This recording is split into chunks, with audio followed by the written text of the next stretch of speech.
Hey guys, how's it going? It's Thanks. So welcome to another build video. So today in this build video, we're looking at the Crusader's Thorns of the Invoker build for patch 2.4.1 for season 6 as well. So this is pretty much an updated video of the Thorns of the Invoker build. So you've already seen my original video, and then you've seen the updated video, and this is pretty much an updated of those two for patch 2.4.1 and season 6. So there are a few buffs to this build itself, mainly in the Thorns of the Invoker set bonuses, and it makes it an amazing build to compete with the other ones, especially the Legacy of Nightmare Bombardment build, which is not for everyone, and it's much more harder to get as well. So before we go on there, I'm just gonna pre-warn you that this build does have its own limitation, and those limitations are: one, how much Paragon levels you have, if your gears are ancient or not, if it's augmented, and also how high your legendary gems are, and lastly the rift generation that you will be getting. So those pretty much dictates the outcome or the greater rift that you are gonna be able to do. You're pretty much gonna be hitting a plateau of 70-75 if your gears are not ancient, and if also your Paragon levels are lower as well. Okay, so when you look at my gears itself, you'll see that only 2 items are not ancient, and the rest are not even augmented itself, and I don't have over 2,000 Paragon level, which means that my limitation is 81 and 82 at the current time being. So if I had more, then of course I would be able to do a greater rift 90 really easily, but of course not, right? So that is pretty much it. So enjoy the video itself, and if you really want to help me out, go to the link down below and upvote it on diablofans.com. okay, and I'll see you guys very soon.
So welcome back. Hopefully you enjoyed that little demo video. So we're going to jump into stats priority first and what we need, and then everything else afterwards. Okay, so stats priority is that we're going to need Thorns as much as we can, as best as we can, on all of our gears and items. I know it seems impossible, but it is very possible to have it on pretty much the majority of them. Okay, best of luck. Next is going to be cooldown reduction. We need at least 50 to 60% just to help us with all our cooldowns, especially with Akarat's champion, as much as we can to have that for survivability, and also with our reflective skin and provoke, just to help us with even more damage in itself. Okay, so we need around 50 to 60%. Next is going to be plus physical damage, so that is where our Thorns damage really is, right? Thorns is physical, not fire or water, wind or heart. It's physical, so that's why we want as much as we can as possible. Then it's going to be life on hit, so that's where it's going to help us to survive. And lastly is going to be our attack speed, so don't worry about that one. As long as you have around 2.0 attack speed, you will be fine, because we are going to be using a lot to increase the attack speed itself, so no worries there. Then let's see, don't worry about the weapon damage, because that's not where our Thorns is coming from. So weapon damage on our weapons means nothing. Okay, nothing at all. So you can re-roll that weapon damage into anything else you'd like. You'll see soon. And then lastly is strength versus vitality. Now, although you're using Heart of the Iron to increase your thorns by vitality, strength itself actually increases thorns damage too. And not only that, but it also increases our armor as well to increase our toughness, which means more survivability. So when you're using gem, use strength gem versus vitality gem. Okay, and that's pretty much it for stats priority. Alright, so now onto our gears. So the very first set of items we will need is going to be the Thorns of the Invoker right here. We'll need all 6 pieces because we're not going to really be using the Ring of Royal Grandeur, and I'll explain that in a bit afterwards, okay? So we're going to need the helm, the shoulders, the gloves, the bracers, the pants, and the boots, and then we'll have this full 6-piece set, which is very important. Now, because of PTR, any of this can change before it hits live server. Hopefully it does not do that because they've buffed it a little bit, not too much, but buffed it just enough. Okay, so for the 2-piece set, your thorns damage now hits all enemies in a 15-yard radius around you. Each time you hit an enemy with punish, slash, or block an attack, your thorns is increased by 35% for 2 seconds. So that's always a constant buff, and that one has actually been increased from 25 to 35. 4-piece set, you take 50% less damage for 20 seconds after damaging an enemy with bombardment. Don't worry, that is also a permanent buff because of the Belt of Trove. Number 6 is the attack speed of punish and slash are increased by 50% and deal 800% of your thorns damage to the first enemy hit. So this has also been buffed from 600 to 800. So that is our set pieces right there. Okay, so the next item we need is going to be the Belt of Trove right here, which actually synergizes with the 4-piece set bonus, where every 6 seconds call down bombardment on a random nearby enemy. So this is always going to be permanent. Don't worry about that. I actually don't, well, I mean, I guess, but the damage from it is actually very negligible. But anyways, that's the next item we need. Okay, so for chest piece, now, you can argue whichever one. But the best one to put on equipped on you is going to be Aquila Cuirass. Now the reason is because we're not using our Wrath at all, so we'll always have that always be above 92% primary resource, right? So that will never ever go down. Now in this case, where I actually have a better Heart of Iron right here, where it is ancient and it's almost perfect stats on the legendary power itself. So I myself actually have it equipped on me. But if it's not ancient or if it's not near that stats, then I would actually have the Aquila Cuirass equipped on myself, and then the Heart of Iron in the Kanai cube. Okay, so that's up to you how you want to do that. But for me, this is the best stats for me. Okay. So there you go. Now for the shields, same thing for the shields. If you have a really good stats Akarat's champion, equipped it on you versus the Votovia Spiker right there. Now the Akarat's Awakening, sorry, I said champion 4. Akarat's Awakening does have a min and max, but luckily mine is max and also has a 30% chance to block, and it's a really good stats shield, so that's why I rather have it equipped on me versus the Voitovia's Spikers right here. Even though it doesn't have a min and max, the prior stats are not as good versus the Akarat's Awakening. So that's why I have it equipped on myself. If you have a better Tovia's Spiker, then use that instead, okay? Now for weapon, there's actually quite a lot to choose from. So if you want to use the pig sticker, it'll be exactly the same build, but because we're not focusing on attack speed, we're not going to be using it. Okay, so we're actually going to be using the hack right here instead. Now it does have a slower attack speed, but because we're using a law to increase our attack speed, it's actually going to be really fast in the end. So let me equip this first, okay? And we'll see how fast it attacks. So I'm at 1.6, I think, with these ones as well. I'll be up up to 1.9 and increasing by the law, it'll be fast. Now the reason why we want to use this versus the pig stickler, because we're not worried about attack speed, is because it has a min and max. 70 to 100% of your thorn damage is applied on every attack. So that means that's double your thorns damage right there on every single attack. And when you use your reflective skin provoke in conjunction with this and then the conventions of element, that's a lot of damage increase all at once within that 4 seconds, and a yellow mob can actually die really fast. So that's why we use the hack instead of pig stickler. Now you can also use the Doombringer if you don't have the hack or the pig stickler, because it does increase your physical damage right there to an extra 20%.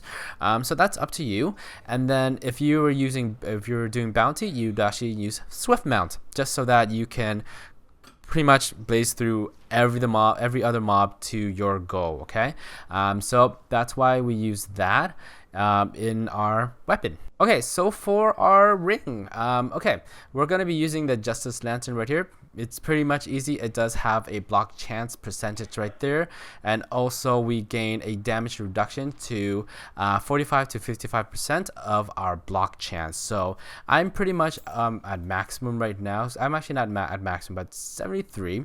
Half of 73 is what, 35? 35, yeah, 35, around 35% in damage reduction. That's pretty good. So that's why we use the Justice Lantern instead of any other ring itself.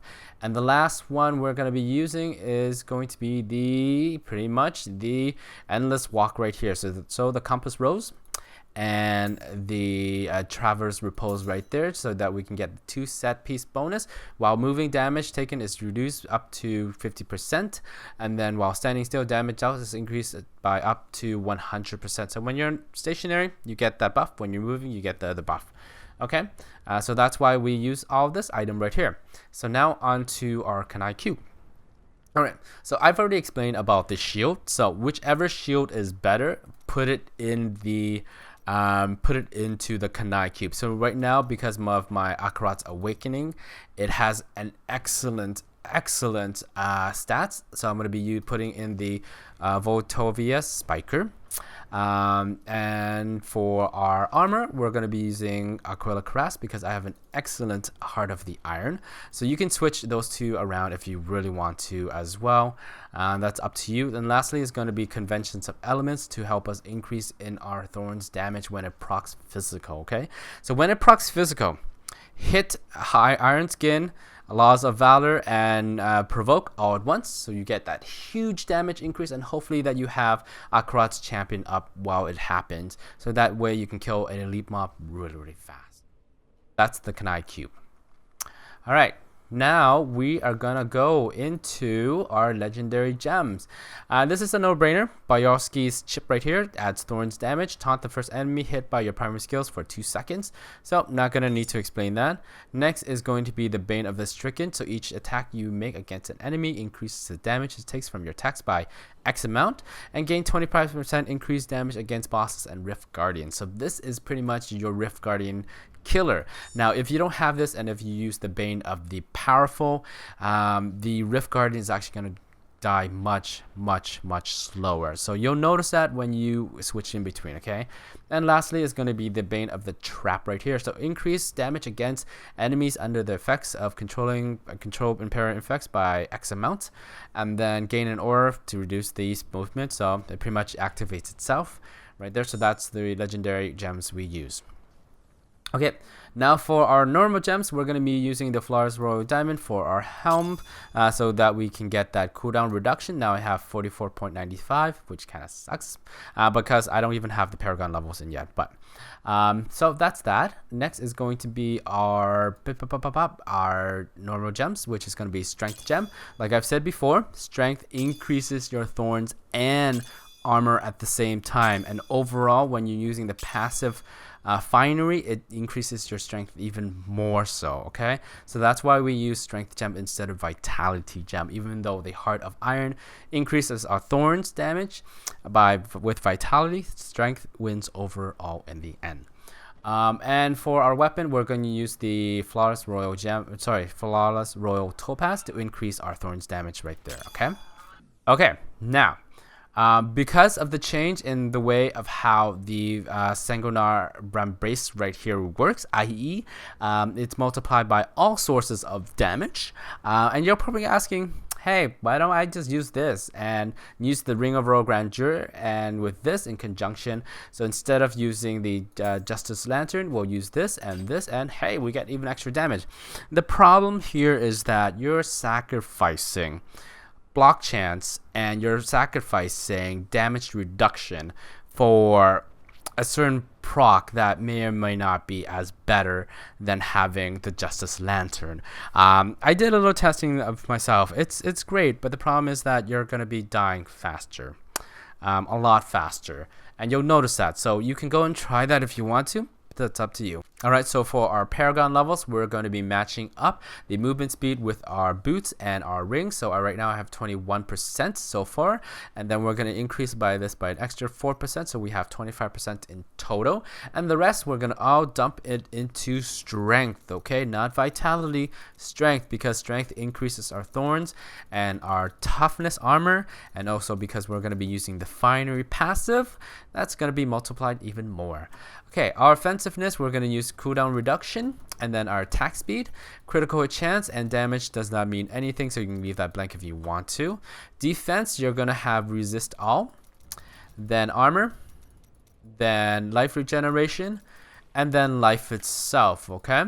Lastly is going to be utility. We're going to it's up to you whichever one you want to choose first. Life on hits is really great for survivability.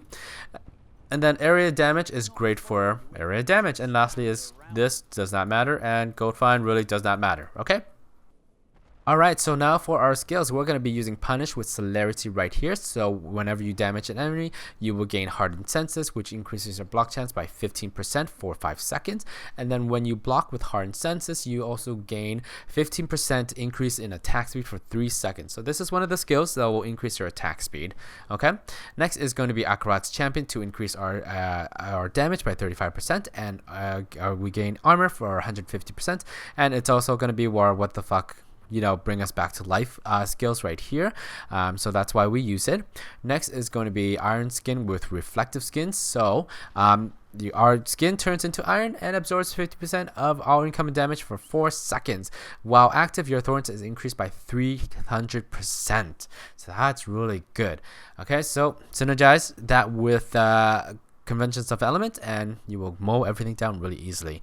Next is going to be Laws of Valor with Invincible. So passively, you gain 8% increase in our attack speed, okay? But actively, you gain 15% in attack speed and also life on hit, which will help us survive a lot more. Next is going to be Provoke with Hit Me.